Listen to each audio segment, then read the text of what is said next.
tumbuh kembang itu mencakup dua peristiwa, yaitu pertumbuhan dan perkembangan, di mana pertumbuhan adalah secara fisik dapat terlihat dan perubahannya itu dapat diukur dengan alat ukur, seperti berat badan, tinggi badan, lingkar kepala, dan lainnya.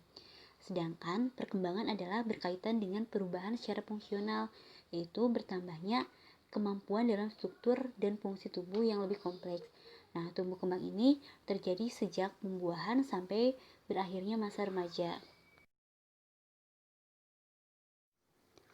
Tumbuh kembang anak terbagi ke dalam beberapa masa atau periode, yaitu pranatal, neonatal, bayi, dan prasekolah. Nah, pertama periode pranatal, yaitu ketika berada di dalam kandungan. Nah, periode pranatal ini terbagi ke dalam 3 tahap, yaitu germinal, embrio, dan janin. Nah, tahap germinal ini berlangsung kira-kira 2 minggu pertama sejak pembuahan, yaitu pertemuan antara sel sperma dan sel telur. Nah, saat itu sel sperma bergabung dengan sel telur yang kemudian menghasilkan satu bentuk sel baru yang disebut dengan zigot. Nah, zigot ini kemudian membelah menjadi sel-sel berbentuk bulatan-bulatan kecil yang disebut dengan blastosis. Nah, blastosis yang telah tertanam secara penuh pada dinding rahim ini disebut dengan embrio. Kemudian masuk ke tahap embrio. Nah, tahap embrio ini dimulai dari 2-8 minggu setelah pembuahan. Nah, pada tahap ini, semua bagian tubuh yang penting atau vital ini mulai terbentuk, sehingga embrio mulai dapat dikenali sebagai manusia dalam bentuk kecil. Kemudian, selanjutnya itu, setelah tahap embrio adalah tahap janin. Nah, tahap janin ini dimulai dari usia 9 minggu sampai dengan lahir. Nah, pada tahap ini, ciri-ciri sebagai manusia ini telah tampak gitu, seperti bulu-bulu mulai tumbuh, kemudian tulang dan kerangka badan pada janin ini sudah terbentuk dengan sempurna, dan pada umumnya semua organ tubuh janin ini sudah berfungsi dengan baik. Yang kedua yaitu masa neonatal atau masa di mana bayi baru lahir. Masa ini anak akan beradaptasi dengan lingkungan barunya. Kemudian masa ketiga yaitu masa bayi. Pada masa ini anak mengalami pertumbuhan dan perkembangan yang sangat pesat gitu. Nah, masa bayi ini juga dibagi menjadi 2 tahap perkembangan. Tahap pertama yaitu antara usia 1 sampai 12 bulan, kemudian tahap kedua yaitu usia 1 sampai 2 tahun. Nah, pada tahap pertama yaitu antara usia 1 sampai 12 bulan, pertumbuhan dan perkembangan anak dapat berlangsung secara terus-menerus. Nah, khususnya dalam peningkatan susunan saraf. Sementara pada tahap kedua yaitu usia 1 sampai 2 tahun, mereka mengalami percepatan pada perkembangan motoriknya. Nah, kemudian yang keempat yaitu masa prasekolah. Nah, masa ini pertumbuhan anak tampak sangat stabil dan mereka mengalami peningkatan pertumbuhan dan perkembangan, khususnya pada aktivitas fisik dan kemampuan kognitif mereka. Tumbuh kembang anak merupakan hasil dari interaksi antara faktor genetik dan faktor lingkungan, baik itu lingkungan sebelum anak lahir maupun lingkungan setelah anak lahir. Faktor-faktor tersebut dampaknya dapat dilihat dari hasilnya apakah tumbuh kembang itu optimal ataukah tidak. Kemudian memang pada dasarnya setiap orang tua itu menginginkan anaknya untuk tumbuh dan berkembang dengan optimal. Nah, agar anak dapat tumbuh dan berkembang dengan optimal dan sesuai dengan harapan kita tentunya gitu, maka perlu melakukan beberapa upaya untuk meningkatkan kualitas tumbuh kembang anak, yaitu dengan memperhatikan beberapa faktor, diantaranya yaitu dimulai dari faktor pranikah atau prahamil, kemudian faktor pranatal, faktor perinatal, dan faktor postnatal. Pertama yaitu faktor pranikah atau prahamil. Nah, untuk meningkatkan kualitas tumbuh kembang anak, seyogianya dimulai dari sebelum anak lahir, yaitu saat dimana pasangan akan menikah. Nah, sebaiknya mereka melakukan konsultasi terlebih dahulu dengan dokter. Hal ini dilakukan untuk mengetahui apakah di antara mereka memiliki penyakit-penyakit keturunan yang mungkin bisa diturunkan kepada anaknya nanti gitu. Kemudian untuk mengetahui juga ada tidaknya kelainan kromosom, di mana kelainan kromosom ini dapat menyebabkan cacat bawaan pada anak.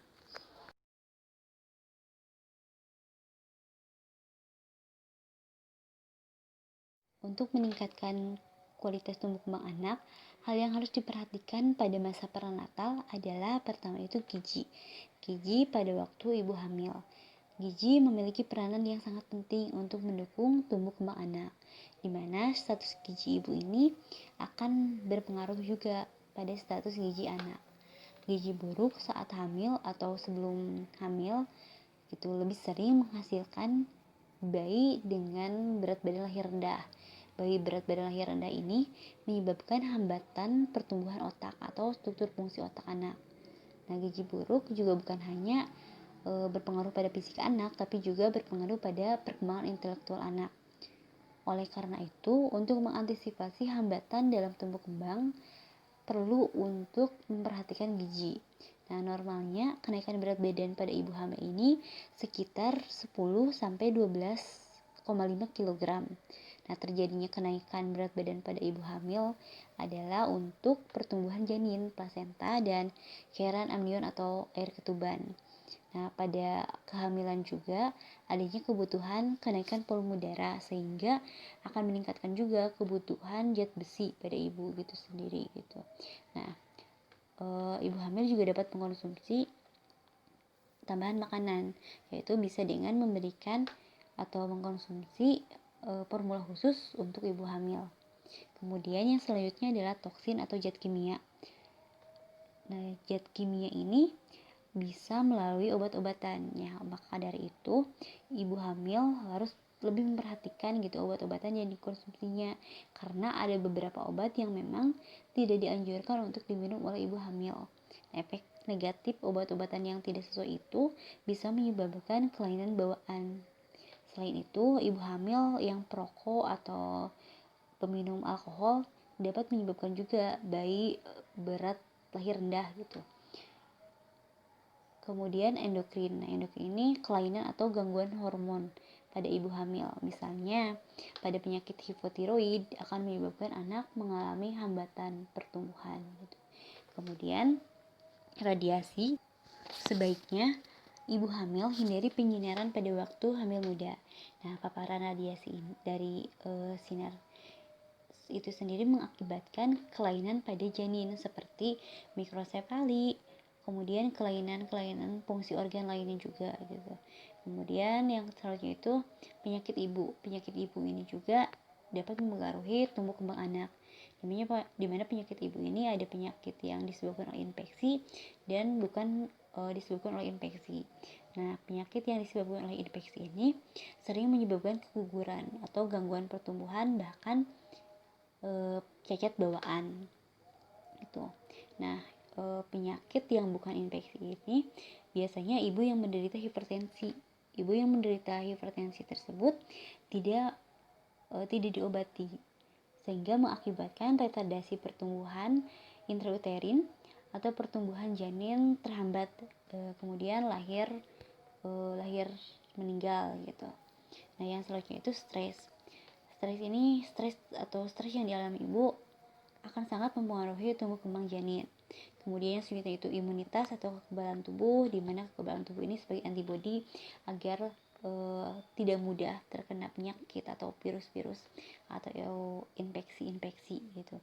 Kemudian anoksia embrio, yaitu menurunnya oksigenasi janin melalui gangguan plasenta atau tali pusat yang menyebabkan berat badan lahir rendah. Keadaan ini terjadi pada ibu hamil dengan hipertensi atau kehamilan dengan penyakit jantung, ginjal gitu dan sebagainya. Faktor perinatal. Masa perinatal adalah periode dari kehamilan 28 minggu sampai 7 hari setelah lahir. Bayi baru lahir mengalami masa transisi, di mana yang tadinya mereka hidup dari suatu sistem yang teratur, yaitu sebagian besar tergantung pada organ-organ ibunya, kemudian berubah, dan kondisi lingkungannya pun juga berubah. Kondisi di dalam uterus janin berada dalam lingkungan yang sangat kecil, kemudian gelap, penuh cairan, dan tanpa gravitasi. Setelah lahir, lingkungannya berubah. Nah, lingkungannya itu berubah secara drastis menjadi lingkungan dengan ruang yang terang, dingin, bergravitasi, dan lain sebagainya. Nah, perbedaan kondisi ini membuat bayi yang baru lahir berupaya menyesuaikan diri dengan lingkungan yang sangat berbeda tersebut. Nah, berkaitan dengan hal tersebut, terdapat beberapa keadaan-keadaan yang harus diperhatikan pada masa prenatal. Di antaranya yaitu pertama, aspeksia. Aspeksia pada bayi baru lahir dikenal juga dengan aspeksia prenatal. Nah, aspeksia ini terjadi ketika bayi kekurangan oksigen sebelum, selama, dan setelah proses persalinan. Nah, tanpa asupan oksigen yang cukup, menyebabkan jaringan dan organ tubuh bayi akan mengalami kerusakan. Penyebab lain dari aspeksia bisa karena gangguan pada plasenta, bisa karena tekanan darah ibu yang tinggi, bisa karena proses persalinan yang terlalu lama, dan bisa juga karena infeksi yang terjadi pada ibu maupun pada janin. Nah, gejala dari aspeksia itu sendiri terlihat ketika bayi dilahirkan itu dia tidak menangis. Kemudian terlihat juga warna kulitnya itu kebiruan. Selanjutnya adalah trauma lahir. Nah, trauma lahir adalah kerusakan dari struktur atau fungsi tubuh sebagai akibat komplikasi yang terjadi saat lahir. Cedera lahir yang terjadi ini bisa karena cedera lahir yang spontan, yaitu yang terjadi pada persalinan normal, dan bisa juga terjadi cedera lahir yang disebabkan oleh tindakan mekanis dari tenaga kesehatan atau dokter kandungan, yaitu saat penggunaan alat bantu persalinan seperti vakum, forceps, dan lain sebagainya. Nah, cedera saat kelahiran ini lebih sering terjadi ketika bayi berukuran lebih besar dari rata-rata, sehingga lebih besar dibandingkan area panggul ibunya. Nah, hal ini membuat dokter atau tenaga kesehatan harus menggunakan tangan atau forceps hingga vakum agar lebih mudah untuk bayi dikeluarkan. Dengan hal yang dilakukan tersebut, menyebabkan risiko untuk mengalami cedera cukup tinggi jika terlalu kuat atau terlalu banyak kekuatan fisik yang digunakan ketika memegang bayi atau tidak berhati-hati dalam menggunakan alat-alat bantu persalinan tersebut. Jadi, trauma kelahiran adalah penyakit yang disebabkan oleh kerusakan yang berhubungan dengan tindakan yang bersifat mekanis selama persalinan. Oleh karena itu, perlu adanya pengawasan prenatal yang baik sehingga dapat dilakukan tindakan dini sehingga bayi yang lahir dapat selamat. Hipoglikemia atau gula darah rendah adalah kondisi ketika kadar gula di dalam darah berada di bawah normal. Hal ini disebabkan bisa karena pertama, ibunya menderita diabetes. Ibu yang menderita diabetes akan mengalami peningkatan kadar gula dalam darah. Gula darah yang tinggi ini dapat mengalir ke peredaran darah bayi dan memicu produksi insulin dalam tubuh bayi. Nah, saat bayi lahir, asupan glukosa dari plasenta akan turun, sementara kadar insulin dalam tubuh bayi masih tinggi. Keadaan ini akan menyebabkan hipoglikemia pada bayi baru lahir. Nah, kemudian hipoglikemia juga bisa terjadi pada bayi yang lahir prematur. Nah, hal ini karena cadangan glikogen biasanya baru terbentuk pada kehamilan trimester ketiga, sehingga bila bayi lahir prematur, maka persediaan glikogen akan lebih sedikit dan lebih cepat habis terpakai. Hipoglikemia juga bisa terjadi bila bayi lahir lebih bulan atau lebih daripada bulan seharusnya, yaitu setelah usia kehamilan 42 minggu. Pada kehamilan di atas 42 minggu, fungsi plasenta akan menurun, sehingga janin menggunakan cadangan glikogennya. Cadangan glikogen yang menurun akan membuat bayi lebih rentan mengalami hipoglikemia. Kemudian, hiperbilirubinemia. Hiperbilirubinemia adalah peningkatan kadar serum bilirubin dalam darah sehingga melebihi nilai normal. Bilirubin adalah zat yang terbentuk secara normal dari proses penguraian sel darah merah di dalam tubuh. Zat inilah yang memberikan warna kuning pada tinja dan urin. Pada bayi baru lahir biasanya dapat mengalami hiperbilirubinemia ini pada minggu pertama setelah kelahiran. Hiperbilirubinemia ini terjadi bisa karena tubuh bayi yang baru lahir belum dapat menyaring bilirubin dengan baik, bisa juga karena adanya kerusakan hati pada bayi, sehingga organ tersebut tidak mampu membuang bilirubin dari dalam darah. Nah, gejala hiperbilirubinemia ini berbeda-beda, namun pada umumnya memang menunjukkan kulit pada bagian putih mata bayi berubah menjadi kuning gitu. Warna kuning ini biasanya terjadi pada area wajah terlebih dahulu, kemudian turun ke badan dan ke seluruh tubuh bayi. Nah, kita sering menyebutnya itu dengan penyakit kuning. Selanjutnya itu BBLR, yaitu berat badan lahir rendah. Nah, BBLR ini tergolong bayi dengan risiko tinggi karena angka kesakitan dan kematiannya pun juga tinggi. Oleh karena itu, pencegahan berat badan lahir rendah sangat penting, yaitu dengan pemeriksaan prenatal yang baik dan memperhatikan gizi ibu ketika hamil. Kemudian infeksi. Bayi baru lahir, terutama dengan bayi yang memiliki berat badan lahir rendah, sangat rentan terkena infeksi. Pencegahan atau untuk menghindari terkena infeksi ini dapat dilakukan dengan cara menjaga kebersihan, misalnya menjaga kesterilan alat minum dan alat-alat lainnya yang digunakan, dan juga harus menerapkan kebiasaan mencuci tangan, baik itu sebelum maupun sesudah memeriksa bayi. Untuk mencegah keadaan-keadaan yang dapat mempengaruhi tumbuh kembang anak, maka penting untuk menjaga kesehatan dan selalu rutin untuk melakukan pemeriksaan, karena dokter atau tenaga kesehatan akan memberikan saran dan pemantauan yang sesuai.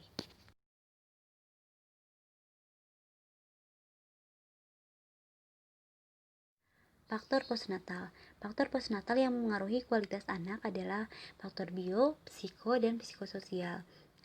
Faktor bio yaitu berkaitan dengan kesehatan tubuh atau organ, keadaan gizi, dan kekebalan terhadap penyakit. Faktor psiko yaitu berkaitan dengan lingkungan fisik, seperti kebersihan lingkungan, fasilitas kesehatan, dan lain sebagainya. Kemudian, faktor psikososial yaitu berkaitan dengan pengaruh keluarga atau sekolah, nilai sosial budaya, agama, dan lain sebagainya. Beberapa faktor lingkungan postnatal yang mempengaruhi tumbuh kembang anak, diantaranya yang pertama gizi anak. Nah, makanan merupakan kebutuhan dasar yang harus terpenuhi, karena kekurangan makanan yang bergizi dapat menyebabkan retardasi pertumbuhan pada anak. Nah, namun makanan yang berlebihan juga tidak baik, karena dapat menyebabkan obesitas pada anak. Nah, pada bayi, kebutuhan nutrisinya itu diperoleh dari ASI, di mana ASI mengandung zat gizi tinggi dan zat antibodi yang melindungi anak dari berbagai infeksi. Kemudian faktor postnatal yang mempengaruhi tumbuh kembang anak yaitu kesehatan anak. Nah, anak yang sehat umumnya akan tumbuh dengan baik, berbeda dengan anak yang sering sakit. Anak yang sering sakit seringkali mengalami hambatan dalam tumbuh kembangnya. Oleh karena itu, kita harus memperhatikan kesehatan anak dengan cara memberikan makanan bergizi, kemudian segera memberikan pengobatan ketika anak sakit. Kemudian yang ketiga adalah imunisasi. Nah, imunisasi ini sebagai antibodi, sehingga pemberian imunisasi pada anak merupakan hal yang sangat penting untuk dilakukan. Hal ini sebagai upaya untuk mencegah penyakit-penyakit yang mungkin dapat menimpa anak. Nah, penyakit-penyakit yang bisa dicegah dengan imunisasi, misalnya penyakit TBC, penyakit polio, penyakit campak, dan lain sebagainya. Kemudian perumahan gitu. Perumahan ini berkaitan dengan lingkungan anak di mana mereka tinggal. Nah, keadaan perumahan yang layak, tidak membahayakan, pencahayaan yang cukup, tidak sesak gitu, bebas dari polusi, itu menjamin tumbuh kembang anak. Kemudian sanitasi lingkungan. Sanitasi lingkungan ini berkaitan dengan kebersihan. Kurangnya kebersihan pada diri sendiri akan menyebabkan rentangnya terkena penyakit seperti penyakit kulit gitu, dan lain sebagainya. Nah, kurangnya kebersihan lingkungan juga menyebabkan munculnya sarang penyakit seperti penyakit yang disebabkan oleh nyamuk. Nah, sehingga dalam hal ini kebersihan memiliki peranan yang penting dalam tumbuh kembang anak, di mana kebersihan dapat meminimalisir atau mencegah timbulnya penyakit pada anak. Kemudian yang selanjutnya adalah stimulasi. Stimulasi adalah rangsangan yang diberikan pada anak. Anak yang mendapatkan stimulasi yang banyak akan lebih cepat berkembang. Stimulasi yang diberikan ini bisa berupa verbal, taktil, perhatian, dan kasih sayang gitu. Nah, stimulasi yang penting bagi awal perkembangan anak, misalnya dengan mengajaknya bercakap-cakap, bermain, dan sebagainya. Nah, selain itu, untuk dapat memberikan stimulasi yang tepat, orang tua bisa mengikuti program BKB, yaitu Bina Keluarga Balita, di mana BKB ini merupakan sebuah kegiatan yang bertujuan untuk meningkatkan pengetahuan, keterampilan, dan kesadaran ibu serta orang tua atau keluarga lainnya dalam membina tumbuh kembang anak yang berusia balita. Selanjutnya itu keluarga berencana. Nah, keluarga berencana ini yaitu dengan memperhatikan kapan punya anak, jumlah anak, dan jarak setiap anak. Nah, sebaiknya jarak ibu hamil itu tidak kurang dari 2 tahun, karena ibu memerlukan waktu sekitar 2 tahun untuk memulihkan kesehatannya sebelum hamil lagi. Nah, jika terlalu sering atau jaraknya dekat, kemungkinan akan mempengaruhi kondisi fisik ibunya, yaitu jadi lemah gitu akibat seringnya hamil, kemudian melahirkan, menyusui, dan merawat anaknya. Nah, ini sering mengakibatkan ibu menderita anemia, kurang gizi, bahkan pendarahan setelah melahirkan. Nah, kemudian yang terakhir itu keluarga. Nah, keluarga ini berkaitan dengan suasana dan kondisi di mana mereka berada, seperti suasana damai, suasana kasih sayang, interaksi antar orang tua gitu. Ini akan mempengaruhi tumbuh kembang anak. Misalkan anak yang tinggal di keluarga yang tidak harmonis gitu, memiliki dampak negatif pada tumbuh kembangnya.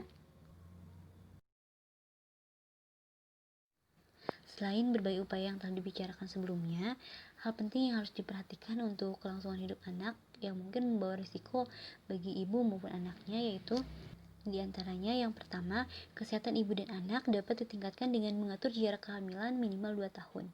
Nah, anak yang baru lahir memiliki kebutuhan ASI untuk memenuhi kebutuhan nutrisi mereka. Nah, setiap ibu ini biasanya disarankan untuk menyusui bayinya itu kurang lebih selama 2 tahun. Nah, ASI ini selain dapat memenuhi kebutuhan nutrisinya, juga mengembangkan daya tahan tubuh mereka. Nah, selain itu, proses menyusui ini juga dapat membangun ikatan antara ibu dan bayi. Oleh karena itu, sebaiknya jarak antara minimal anak ini adalah 2 tahun untuk memastikan anak yang masih menyusui tersebut dapat terpenuhi kebutuhannya. Nah, kemudian ketika ibu hamil kembali gitu saat menyusui, ada kemungkinan produksi ASINya itu akan berkurang. Nah, dan juga bisa terjadi kontraksi karena proses menyusui tersebut. Nah, hal ini berkecenderungan besar ASI terpaksa harus diberhentikan. Nah, di samping itu, ibu yang hamil dalam waktu kurang dari 2 tahun bisa menyebabkan ibu hamil itu kelelahan gitu, mudah kelelahan akibat dari seringnya hamil, melahirkan, menyusui, dan merawat semua anaknya. Wanita hamil harus melakukan perawatan prenatal dan bersalin pada tenaga kesehatan yang terlatih. Nah, hal ini dilakukan untuk menghindari hal-hal yang dapat menimbulkan hambatan pada tumbuh kembang anak ke depannya. Seperti menghindari terjadinya cedera lahir dan sebagainya. Yang ketiga, ASI merupakan makanan terbaik untuk bayi. Nah, ASI mengandung zat antibodi pembentuk kekebalan tubuh. Nah, zat inilah yang bisa membantu untuk melawan bakteri dan virus, sehingga bayi memiliki risiko lebih kecil untuk terserang penyakit, seperti penyakit alergi, infeksi, dan lain sebagainya. Nah, ASI ini mencukupi semua kebutuhan energi dan zat gizi yang diperlukan bayi selama anak kamu di bawah 3 tahun memerlukan makanan khusus. Nah, seiring pertumbuhan dan perkembangannya, kebutuhan nutrisi pada bayi ini tidak dapat terpenuhi hanya dengan ASI. Mereka membutuhkan kebutuhan gizi yang meningkat berbeda saat bayi gitu.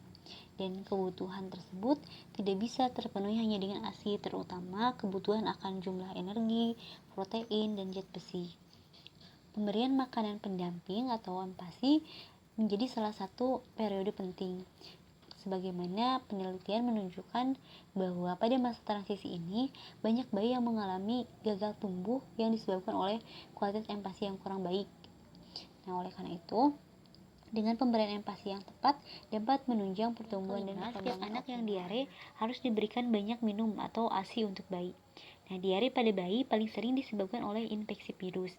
Nah, setiap anak yang diare perlu mendapatkan cairan dan makanan yang cukup. Hal ini karena cairan tubuh bayi ketika diare itu banyak terbuang. Nah, jika asupan cairan atau makanannya tidak cukup, maka bayi rentan akan mengalami dehidrasi. Kemudian yang keenam, harus melakukan imunisasi dalam 1 tahun pertama kehidupan. Nah, imunisasi ini sebagai upaya penting untuk mencegah dan menekan tingkat keparahan berbagai penyakit menular. Dan imunisasi ini sebagai antibodi, jadi memberikan kekebalan terhadap penyakit yang berbahaya pada awal kehidupan anak. Batuk disertai napas yang lebih cepat dari biasanya harus segera dibawa ke tenaga kesehatan. Batuk dan pilek pada anak mungkin sering dianggap ringan. Nah, padahal jika kondisi ini dibarengi dengan napas yang cepat, bisa jadi ini pertanda pneumonia. Nah, pneumonia ini merupakan infeksi akut yang mengenai jaringan paru-paru. Paru-paru ini terdiri dari kantong kecil yang disebut dengan alveoli yang berisi udara ketika kita bernapas. Nah, ketika seseorang terkena pneumonia, alveoli dipenuhi nanah dan cairan yang menyebabkan asupan oksigen terganggu, yaitu dapat mempersulit pertukaran oksigen dari udara ke darah. Akibatnya, jaringan dan organ-organ tubuh akan kekurangan oksigen. Nah, bila ini dibiarkan atau didiamkan, kondisi tersebut bisa menyebabkan kematian. Anak yang sudah sakit memerlukan makanan ekstra untuk mengganti kehilangan berat badannya. Nah, ketika sakit, anak umumnya tidak memiliki nafsu makan sehingga asupan makannya pun berkurang. Nah, untuk mengganti kurangnya makanan yang masuk ke dalam tubuhnya saat sakit, yaitu dengan memberikan makanan ekstra. Kemudian 10, anak balita harus ditimbang setiap bulan. Nah, penimbangan ini sebagai salah satu bentuk pemantauan perkembangan anak, yaitu untuk melihat perkembangan dan pertumbuhannya, apakah anak tersebut sudah baik ataukah mengalami hambatan.